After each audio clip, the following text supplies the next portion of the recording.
Supreme court में हाल ही में 3SNR health society की तरफ से PIL दाखिल की गई, जिसमें पैकेज्ड फूड में front of package warning labels यानी FOPL को कंपलसरी करने की मांग की गई और कहा गया कि कोर्ट इसमें दखल दे और राज्य और केंद्र सबको आदेश दे कि वो इसका पालन करवाए। CJI चंद्रचूड़ की बेंच ने इसे सीरियसली भी लिया, अब लेना भी चाहिए। याचिका में बताया गया कि डायबिटीज कैसे इंडिया में साइलेंट महामारी बन रही है जो लाखों लोगों को अफेक्ट कर रहा है। हर 4 में से एक डायबिटीज से जूझ रहा है और इसका सबसे बड़ा लिंक मोटापे से है। जंक फूड इसका सबसे बड़ा कारण है, जिनकी मार्केटिंग शानदार होती है और अनहेल्दी चीजें लोग दबा कर खा रहे हैं और वेट गेन कर रहे हैं। इसके लिए वार्निंग लेबल कंपलसरी करना FSSAI सुनिश्चित करे। पहले कहा जाता था कि diabetes traditionally rich mains disease है, अमीर लोगों को होती है ऐसी प्रॉब्लम, लेकिन ऐसा नहीं है। पूरी दुनिया में डायबिटीज के केसेस बढ़ रहे हैं। अकेले इंडिया में करीब 80 मिलियन लोगों को डायबिटीज है। रिपोर्ट्स का दावा है कि 2045 तक 135 मिलियन या इससे ज्यादा भी हो सकता है। इंडिया को तो दुनिया का डायबिटीज कैपिटल भी कहा जाता है। एक आंकड़ा बताता है कि दुनिया में डायबिटीज के केसेस में 17% तो अकेले इंडिया के केसेस हैं। फिर भी डायबिटीज को हम और आप जैसे लोग बहुत हल्के में ले लेते हैं। देखिए, शुगर फ्री का कॉन्सेप्ट एक प्रकार से रिफाइंड शुगर को लेकर है और रिफाइंड शुगर जहां पर भी होती है वो फायदा देने से ज्यादा नुकसान करती है। वो आपके जीभ को तो संतुष्टि दे सकती है, पर वो आपके शरीर को नुकसान पहुंचा सकती है, क्योंकि उसके अंदर हार्मफुल केमिकल्स होते हैं और उनके सेवन की वजह से लिवर पर और किडनी पर डैमेज होने की संभावना रहती है। जिस प्रकार के फ्रूट्स के अंदर शुगर की मात्रा ज्यादा हो उनको लिमिटेड क्वांटिटी में खाने की सलाह दी जाती है। ऐसे में आम, केला, इस प्रकार के जो फ्रूट्स होते हैं जिसमें कैलोरी ज्यादा होती है, सुक्रोज ज्यादा होता है, उन्हें लिमिटेड क्वांटिटी में खाना चाहिए। और इसके अलावा इससे ज्यादा महत्वपूर्ण चीज है कैलोरीज को कंजम्पशन को रेगुलेट करके एक अपनी मात्रा हर व्यक्ति को, शुगर के मरीज को फिक्स करनी है कि मुझे 24 घंटे में इतनी कैलोरी का इंटेक करना है, इतने शुगर का इंटेक करना है। उसके हिसाब से वो डिवाइड करके सेवन करें इस प्रकार की शुगर रिच चीजों का।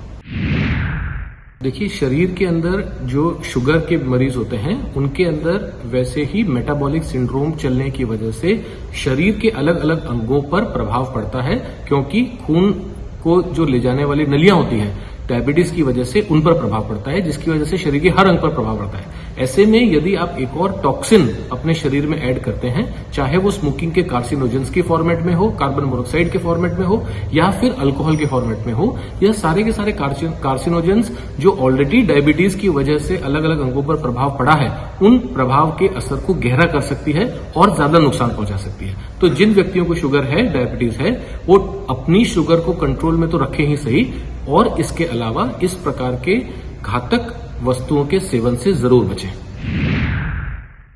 डायबिटीज बेसिकली एक ऐसी कंडीशन है जिसमें बॉडी को फूड को एनर्जी में ट्रांसफॉर्म करने में दिक्कत होने लगती है। हर किसी की बॉडी डाइजेस्टेड फूड को तोड़कर शुगर यानी ग्लूकोज में कन्वर्ट करती है। इंसुलिन जो एक हार्मोन है, इस ग्लूकोज को कोशिकाओं यानी कि सेल्स तक पहुंचाता है। ये बॉडी के लिए फ्यूल का काम करता है, लेकिन डायबिटीज होने पर पैनक्रियाज सही मात्रा में इंसुलिन नहीं बना पाता या फिर बॉडी भी उसे सही तरीके से यूज नहीं कर पाती। सेल्स की भूख नहीं मिटती और ग्लूकोज खून में मिलने लगता है। ये क्रॉनिक कंडीशन है जिसमें बॉडी के अंदर ब्लड में शुगर लेवल बढ़ जाता है। डायबिटीज जेनेटिक हो सकता है। ये उम्र के बढ़ने, इनएक्टिविटी, मोटापा, हाइपरटेंशन जैसी कंडीशन की वजह से भी हो सकता है। हाई कोलेस्ट्रॉल या triglycerides, polycystic ovary syndrome, depression, खराब लाइफस्टाइल जैसे जंक फूड खाना, स्मोकिंग, ये सब इसके जिम्मेदार हो सकते हैं। डायबिटीज के कई टाइप होते हैं, लेकिन टाइप 1, टाइप 2 और गेस्टेशनल डायबिटीज से जुड़े मामले ज्यादा पाए जाते हैं। टाइप 1 डायबिटीज में आपके पैनक्रियाज में हार्मोन इंसुलिन बनना बंद हो जाता है। इससे हमारे खून में ग्लूकोज की मात्रा बढ़ने लगती है। अब तक एक्सपर्ट्स ये पता लगाने में सफल नहीं हुए हैं कि ऐसा क्यों होता है, लेकिन इसे जेनेटिक और वायरल इन्फेक्शन से जोड़कर देखा जाता है। डायबिटिक में हर 10 में से एक शख्स टाइप 1 डायबिटीज से पीड़ित होते हैं। वह टाइप 2 डायबिटीज में पैनक्रियाज में जरूरत के हिसाब से इंसुलिन नहीं बनता और हार्मोन ठीक से काम नहीं करता। टाइप 2 डायबिटीज इन लोगों को हो सकता है। अधेड़ और बूढ़े लोग, मोटे और फिजिकल एक्टिविटी ना करने वाले यंग लोग और साउथ एशियन कंट्रीज में रहने वाले लोग। गेस्टेशनल डायबिटीज प्रेगनेंसी के दौरान बॉडी में होने वाले ढेर सारे बदलावों की वजह से 6 मंथ या प्रेगनेंसी के आखिरी के 3-4 महीने में महिलाएं डायबिटीज का शिकार हो जाती है, जिसे गेस्टेशनल डायबिटीज भी कहा जाता है। डिलीवरी के बाद आमतौर पर शुगर की बीमारी खुद ही ठीक हो जाती है, लेकिन बच्चे को जन्म देने के 6 हफ्ते बाद ब्लड शुगर टेस्ट कराकर कंफर्म हो जाना चाहिए। टेस्ट करवाना इसीलिए जरूरी है क्योंकि डिलीवरी के बाद सभी फीमेल्स में डायबिटीज खत्म नहीं होती और ऐसी फीमेल्स को टाइप 2 डायबिटीज होने का रिस्क भी हाई होता है। अलग अलग तरीके से रिसर्च में सामने आया है कि 6 से 16% फीमेल्स के गेस्टेशनल डायबिटीज से पीड़ित होने के चांसेस होते हैं।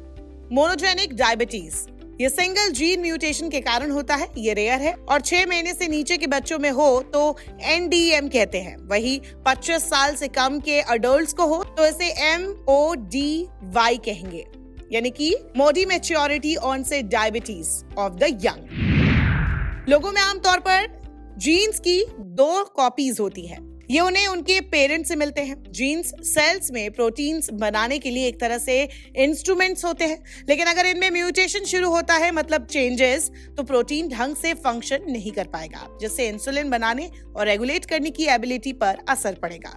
जीन्स की म्यूटेशन पर डिपेंड करता है कि ये कितना खतरनाक हो सकता है। रिसर्चर्स के मुताबिक 9 अलग अलग तरह के जीन्स मॉडी के लिए रिस्पॉन्सिबल होते हैं, यानी कि मोनोजेनिक डायबिटीज के MODY maturity onset diabetes of the young.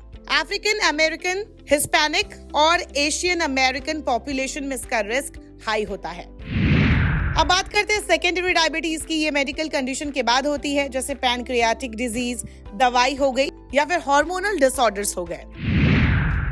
अधिकतम लोगों के अंदर एक बार डायबिटीज हो जाए तो यदि वो अपनी डाइट को मॉडिफाई ना करें तो उनको आजीवन शुगर बढ़ने की वजह से हो सकता है शुगर परमानेंटली छोड़नी पड़े। किंतु जिन व्यक्तियों को शुगर होने की संभावना शुरुआती स्टेज में पता चल जाए, उन व्यक्तियों के अंदर डॉक्टरों की सलाह रहती है कि यदि शुगर के कंजम्पशन को या कैलोरी के कंजम्पशन को अपने वो कंट्रोल कर लें और अपनी फिजिकल एक्टिविटी, एक्सरसाइज इत्यादि को बढ़ा दें, तो हो सकता है उन्हें स्ट्रिक्ट डाइटरी कंट्रोल करके बिना भी शुगर को कंट्रोल किया जा सकता है। बिल्कुल हो सकता है। मेटाबॉलिक सिंड्रोम का मतलब होता है शरीर में अनइवन फैट का डिस्ट्रीब्यूशन होने की वजह से सारी प्रकार की मेटाबॉलिक तकलीफें होना। जिन व्यक्तियों का शुगर ज्यादा रहता है वो इसलिए ज्यादा रहता है क्योंकि उनके शरीर के अंदर पैंक्रियाज ऑप्टिमम मात्रा में इंसुलिन का सिक्रीशन नहीं कर पाते हैं, तो उस वजह से मेटाबॉलिक सिंड्रोम भी होते हैं और उसी वजह से डायबिटीज भी होता है। यह प्रकार की दिक्कत ना कि सिर्फ मोटे लोगों को किंतु कम मतलब पतले लोगों के अंदर भी यह तकलीफें हो सकती है। जेनेटिक का कंपोनेंट होता है, जैसे मैंने बताया कि अलग अलग प्रकार के रिस्क फैक्टर्स होते हैं जिनकी वजह से डायबिटीज होने की संभावना बढ़ जाती है।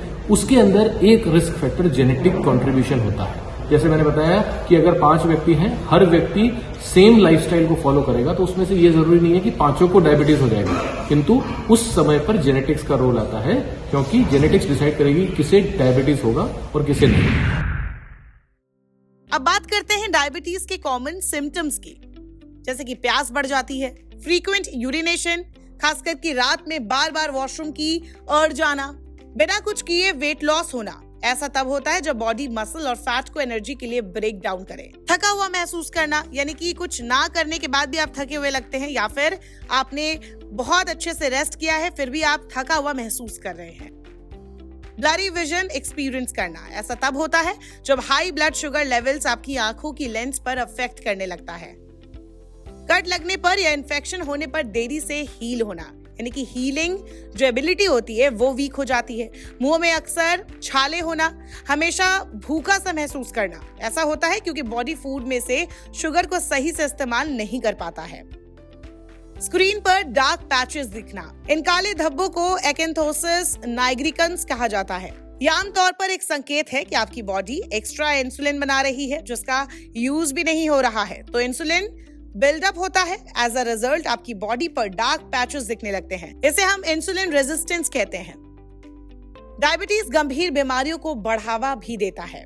इसकी वजह से heart attack, site loss, stroke, high blood pressure, kidney disease, nerve damage, foot problems, dental disease, infections और स्किन प्रॉब्लम्स या गैस्ट्रोपराइसिस, इरेक्टाइल डिस्फंक्शन, फीमेल्स में सेक्सुअल रिस्पॉन्स का कम हो जाना और टूथ डिके, ये सब डायबिटीज की वजह से हो सकते हैं।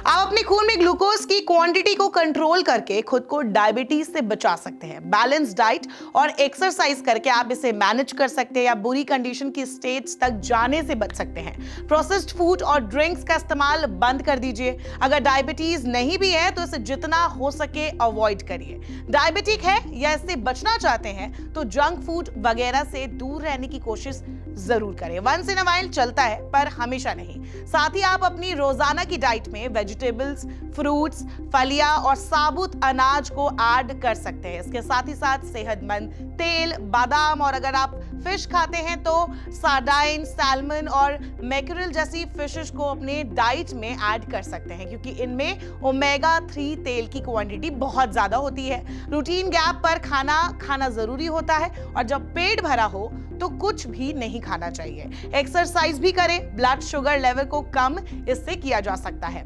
डायबिटीज केसेस के मामले में इंडिया चाइना के बाद दुनिया में दूसरे नंबर पर है। हर साल केसेस बढ़ते जा रहे हैं। यहाँ अवेयरनेस कम है।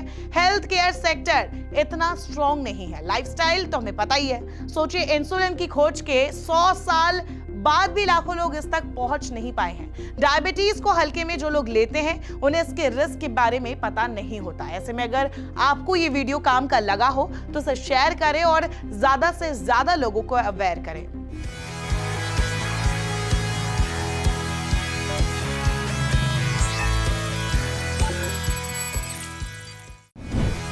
इस शो का बस एक ही मकसद है, break the taboo and make you aware.